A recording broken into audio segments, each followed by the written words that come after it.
A matéria que saiu aí do Economist tratando do Brasil, e veja, a questão Brasil está na capa. E a capa diz, o que o Brasil pode ensinar para a América, né? Falando do julgamento de Jair Bolsonaro, é muito, muito bom para o senhor Alexandre de Moraes. E pela primeira vez, veja, negando algo que estava acontecendo até agora, porque até agora a forma de atuar do senhor Alexandre de Moraes vinha sendo criticada na imprensa progressista norte-americana. Pela primeira vez, eles estão sendo aceitos por parte dessa elite progressista no mundo como uma alternativa ao populismo. E dado que o Donald Trump vem vencendo e se impondo sobre eles, não estou falando que o governo dele está sendo um grande governo, mas eu estou falando que o Donald Trump ele vem impondo vitórias sobre os progressistas. Me parece que eles estão olhando com um carinho especial para o modelo brasileiro, que era o sonho que o Alexandre de Moraes, que o Barroso, que o Reinaldo tinham, que é eles se validarem internamente com um apoio externo, falando, nós aqui no Brasil derrotamos o populismo de direita. Vocês estão entendendo? Vocês estão entendendo? Isto aqui é muito importante.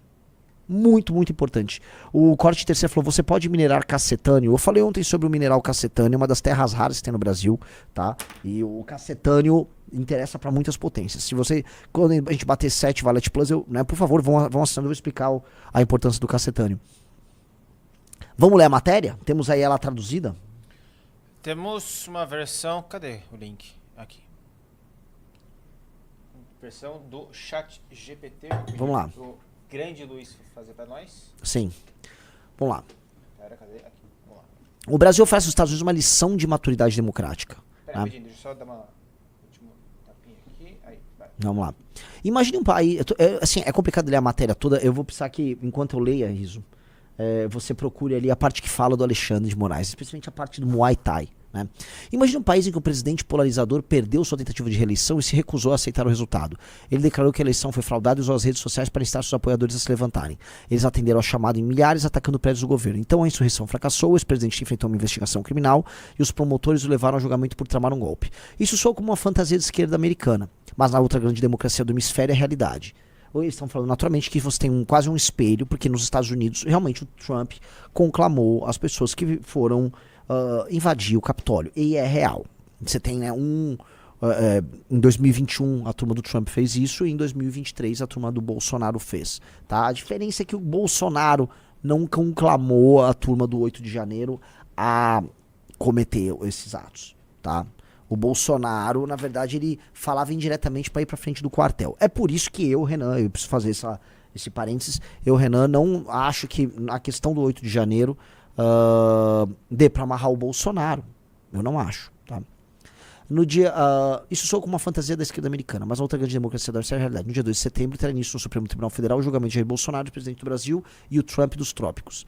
As provas parecem um retorno ao passado turbulento do país. O ex-general de 4 estrelas conspirou para anular o resultado da eleição. Assassinos planejaram matar o verdadeiro vencedor. Como explicamos em nossa investigação sobre a trama, o golpe fracassou mais por incompetência do que por falta de intenção. É verdade. Bolsonaro e seus associados provavelmente serão considerados culpados. Isso faz do Brasil um caso de teste sobre como o país se recupera de uma febre populista. Na Polônia, 2 anos após o Partido da Lei e Justiça perder o poder, uma coalizão liderada por Donald Tusk, um centrista, é limitada por um novo presidente ligado ao PiS. No Reino Unido, o Brexit agora é impopular, mas Nigel Farage... Ou seja, eles estão dando a entender que está todo mundo no mesmo pacote golpista do Bolsonaro. Naturalmente, estamos falando de uma revista progressista, tá? Então... desce aí. Mas a comparação mais marcante com o Brasil e com os Estados Unidos. Os dois países parecem estar trocando de lugar. A América está se tornando mais corrupta, protecionista e autoritária, com o Trump nesta semana se intrometendo no Federal Reserve. Tá, mas isso não torna ele mais, vamos dizer, parecido com... aqui não, desculpa. Deixa eu ver. A América está se tornando mais corrupta, protecionista e autoritária, com Donald Trump essa semana se intrometendo no Federal Reserve e ameaçando cidades controladas pelos democratas. Em contraste, mesmo enquanto o governo Trump pune o Brasil por processar Bolsonaro, o próprio país está determinado a proteger e fortalecer... Olha o que ele colocou aqui. Aqui, puta que me pariu. Esse parágrafo da Economist, meu amigo. Não sei se você concorda com isso. A visão deles do Brasil, demais. Ó, o Brasil está ficando mais como deveria ser os Estados Unidos. Né? Então, é o final, ó. O Brasil o Brasil processa Bolsonaro e está determinado a fortalecer e proteger sua democracia. Fortalecer e proteger a própria democracia, dando todo o poder pro STF. É uma versão completamente maluca, fora da realidade sobre o que está acontecendo no Brasil.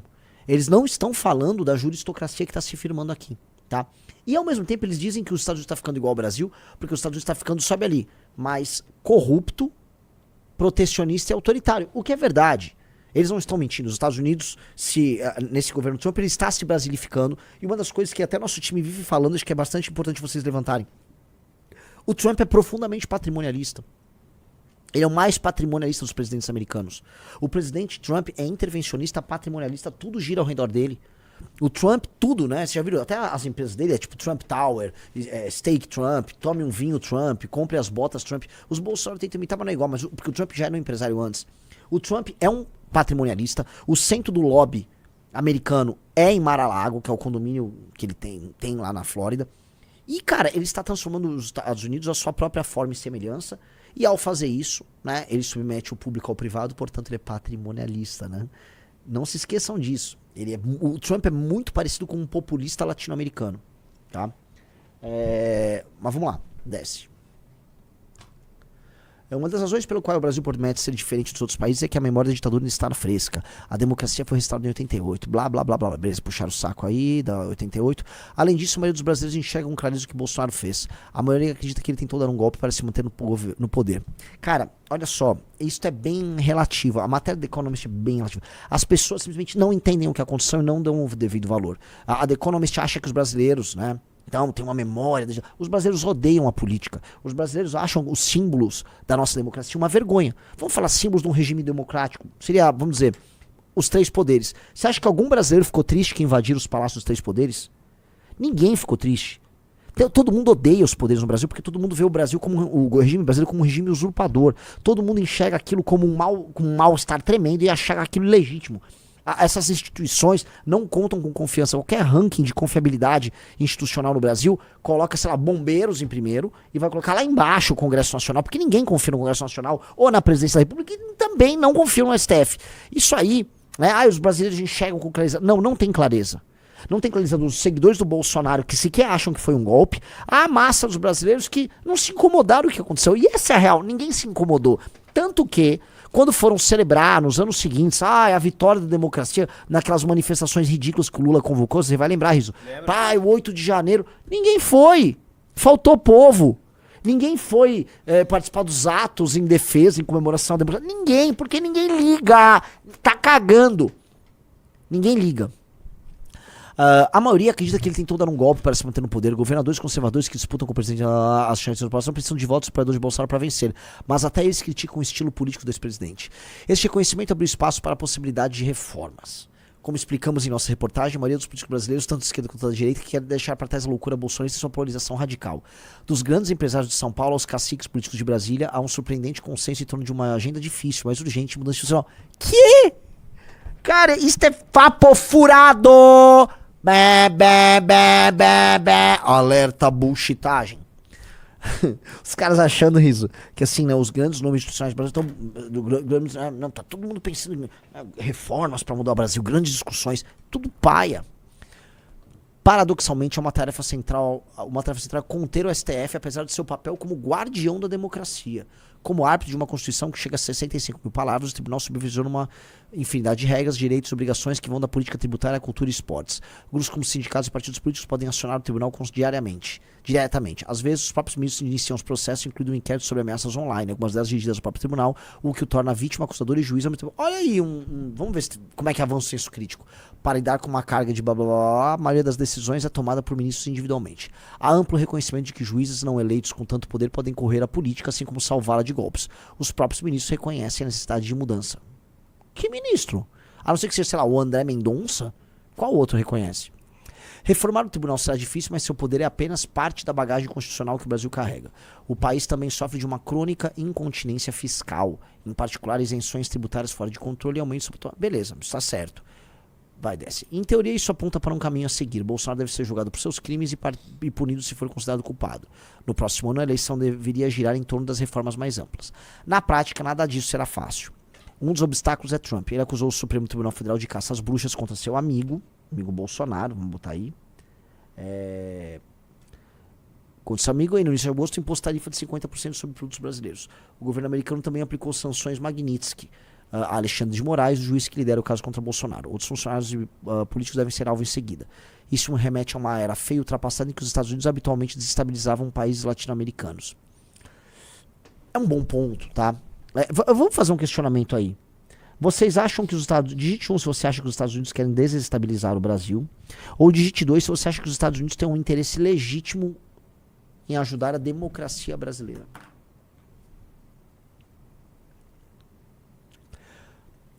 A The Economist prossegue. Felizmente, a interferência de Trump provavelmente sairá pela culatra. Apenas 13% das exportações brasileiras vão para os Estados Unidos, consistindo em grande parte de commodities para os quais é possível encontrar novos mercados. A América já concedeu inúmeras isenções. Até agora, os ataques de Trump apenas fortaleceram a posição de Lula nas pesquisas e deram uma desculpa para qualquer má notícia econômica antes da próxima eleição, outubro de 26. No curto prazo, sim, mas está parecendo se firmar no médio. O que, Rafael Almeida Rizzo, infelizmente reforça muito aquela análise original que eu e o Renato fizemos quando saíram as sanções. Os obstáculos internos à reforma são maiores. Mesmo que as elites queiram mudanças, o Brasil ainda é um país profundamente dividido. Bolsonaro tem apoiadores fanáticos que causarão problemas, especialmente se o tribunal impor uma pena severa. Reformar o STF e a Constituição exige que grupos abram mão de poder pelo bem comum. É natural que se apeguem ao que tem. Beleza. Tensões, portanto, serão inevitáveis. Mas, ao contrário dos seus pares nos Estados Unidos, muitos dos políticos tradicionais do Brasil, de todos os partidos, querem jogar segundo as regras e avançar por meio de reformas. Esses são sinais de maturidade política. É mentira! É mentira. Esses caras têm uma visão muito infantil do que é o Brasil. Esses caras acham assim, eu tive uma conversa com o Kassab, e o Kassab acha que que o Brasil será institucionalmente sólido, e aí ele vai avançar com reformas. Na mente desses, entendam uma coisa, na mente desses caras, o Kassab é um interlocutor válido, o Valdemar da Costa Neto é um interlocutor válido. Eles não entendem a lógica patrimonial, eles não entendem, se eu for explicar sobre compra de votos, se você for explicar o que é uma emenda parlamentar para esses caras, se for explicar sobre como funciona a infiltração desses caras nas estatais, eles não têm a menor ideia. Então eles acham que um partido de centro, do centrão, é apenas um partido de centro. Entendi, eles são, entendeu, Riso? Democratas ali. Não é. Eles são uma estrutura cleptocrática que impede o andamento de reformas porque eles são, vamos dizer, o alvo da reforma no fundo. No fundo, qualquer coisa que altere a estrutura cleptocrática do Estado brasileiro atinge eles. Vamos lá. Tensões, portanto, serão inevitáveis, mas ao contrário dos seus pares nos Estados Unidos, muitos políticos tradicionais do Brasil. Eu quero chorar, cara. Você começou elogiando o The Economist, agora tá... Não, eu não elogiei. Eu comecei falando mal, aí depois falei que melhorou e agora piorou muito. Vamos descer mais um pouco? Aqui já... Essa parte que já acabou. Você pediu uma outra parte que é exatamente essa daqui. Vejam a The Economist falando sobre o Xandão. Tá? O jornalista ali que encontrou ele. Chegamos no sexto Farat Plus, é isso? 4. Veja só esse trecho. Conheci Alexandre de Moraes, o juiz responsável pelo inquérito das fake news, 2 vezes no último ano. Ele tem um olhar intenso e um físico moldado por sua dedicação a uma Muay Thai, uma arte marcial. Eu senti isso, uma coisa meio homoerótica da parte do jornalista. Pronto, falei. Tive a impressão de que não é um homem facilmente abalado por ameaças de morte, nem com medo de impor sua autoridade. Veja, eu sempre falei aqui que o Alexandre de Moraes é mais curioso, é mais... Cara, não é curioso a palavra que eu falei? Ele é mais resoluto, mais firme, mais forte do que os rivais dele da direita bolsonarista. Portanto, sim, ele vai se abalar menos do que os adversários, mas definitivamente o quadro que eles estão traçando é quase como se ele fosse o herói imparável da democracia, que é o sonho que eles queriam ter. Eu queria ver, Riso, vamos fazer o seguinte, ver na matéria, ver com o Luiz aí a parte que eles falam sobre basicamente como o Brasil está agindo aí na defesa da democracia, porque eles me parecem... Na matéria, eles fazem algum tipo de sugestão ali de problemas envolvendo o STF, mas eu tô curioso para saber a lógica própria do julgamento do Bolsonaro. Porque isso aqui é um recado pro Trump e pra direita europeia. Acha ali pra mim? O Luiz tá ouvindo aqui, a gente já ele manda.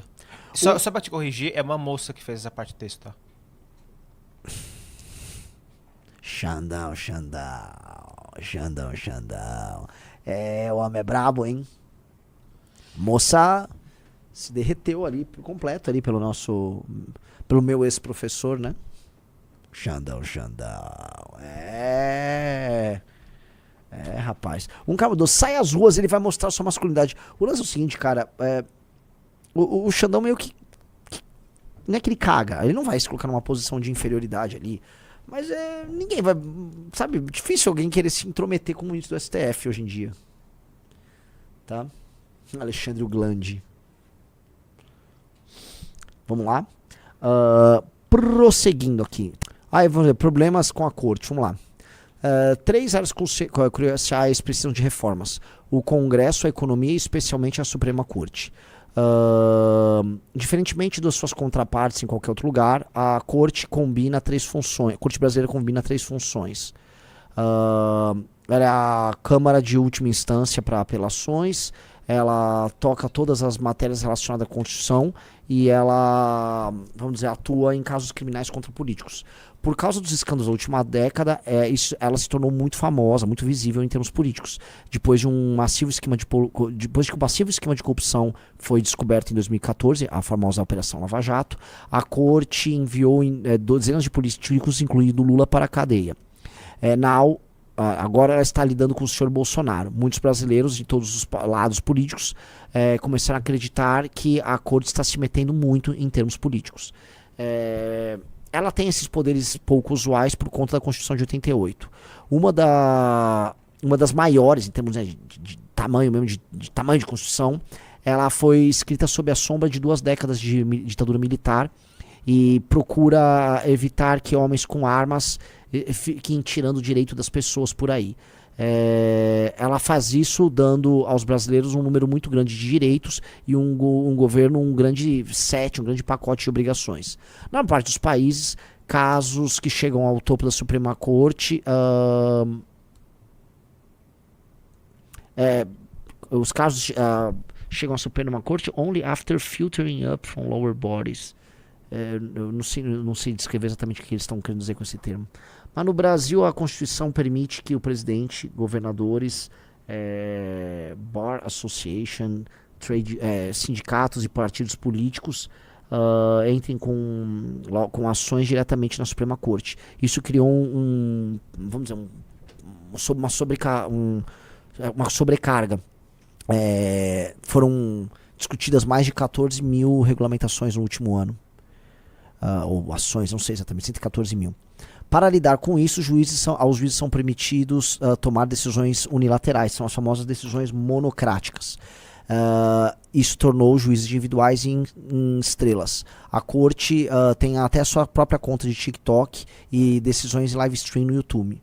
Algumas pessoas dizem que nós somos mais famosos que o time nacional de futebol, disse Gilmar Mendes, um dos juízes da Suprema Corte. Eu não vejo isso como uma coisa boa.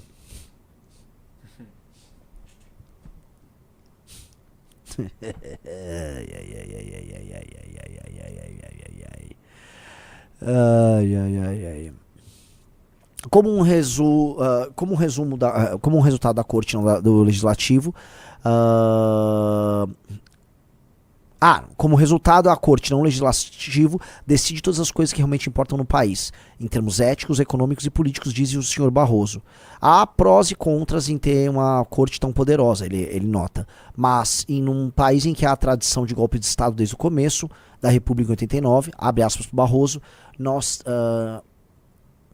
temos agora 40 anos de democracia, institucionalidade e estabilidade institucional, tá? Alguns caras colocaram aí no chat a possibilidade do Brasil, de alguém aqui ter comprado uma matéria na Economist. Eu não sei se a Economist é uma revista à venda. Existem muitas revistas que vendem o seu conteúdo editorial. Não sei se uma revista tão tradicional como a Economist faria isso, tá?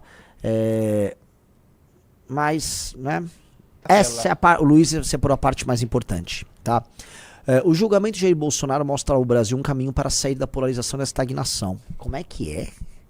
Moderados de ambos os lados veem uma chance de traçar uma linha e começar a corrigir problemas enraizados. O presidente da STF, Luiz Barroso, não recebeu um aviso oficial quando seu visto americano. O Congresso, por sua vez, capturou uma fatia enorme do orçamento federal. Hoje controla 1/4 dos gastos discricionários contra 1% nos Estados Unidos. Isso tornou o país mais difícil de governar. Direita e esquerda reconhecem a necessidade de reduzir esse poder. Já a economia é sufocada por privilégios, gastos obrigatórios e juros altíssimos. Benefícios fiscais somam 7% do PIB. A Constituição amarra 90% das despesas federais a obrigações rígidas, incluindo pensões e pisos para saúde e educação. O FMI calcula que, sem reformas, a dívida ultrapassará 90% do PIB, mas poderia ser quase 20 pontos menor em 34 se houvesse cortes e revisão das regras constitucionais, que é justamente o pacote que o Kim entrou. O Kim entrou com um pacote para poder atuar nestes problemas. Os reajustes automáticos, os pisos de toda sorte. E aí a economia está sufocada, né? Nós somos um país que não cresce economicamente, ao mesmo tempo tem juros altíssimos. E se você não mantém os juros altíssimos, você não faz você não mantém a rolagem da dívida, o governo não consegue emitir dívida, é uma desgraça. O Brasil não consegue andar. O Brasil está numa situação, ele está entre a cruz e a espada. Tá? E aí a economista está falando, ele precisa fazer reformas. E os moderados... Eu entendi. O tema da revista é o seguinte, ó. Moderados e a política brasileira, no fundo, acham que esse julgamento do Bolsonaro é bom, porque sem o Bolsonaro acaba a polarização, e sem a polarização eles vão tratar do que interessa. Agora eu entendi o que a revista quer tratar. Não é assim. Primeiro eu queria entender quem são os moderados que eles conversaram. Eu vi que eles conversaram com o Barroso, mas quem é um outro? Qual é o moderado? O Barroso não é moderado, o Barroso é um radical da Suprema Corte. O Barroso é um cara que, se deixasse, ele colocava o Brasil direto no universo do progressismo mais bizarro de todos, né? Porque ele é um defensor disso, através do STF, rompendo qualquer sinal de tripartição dos poderes.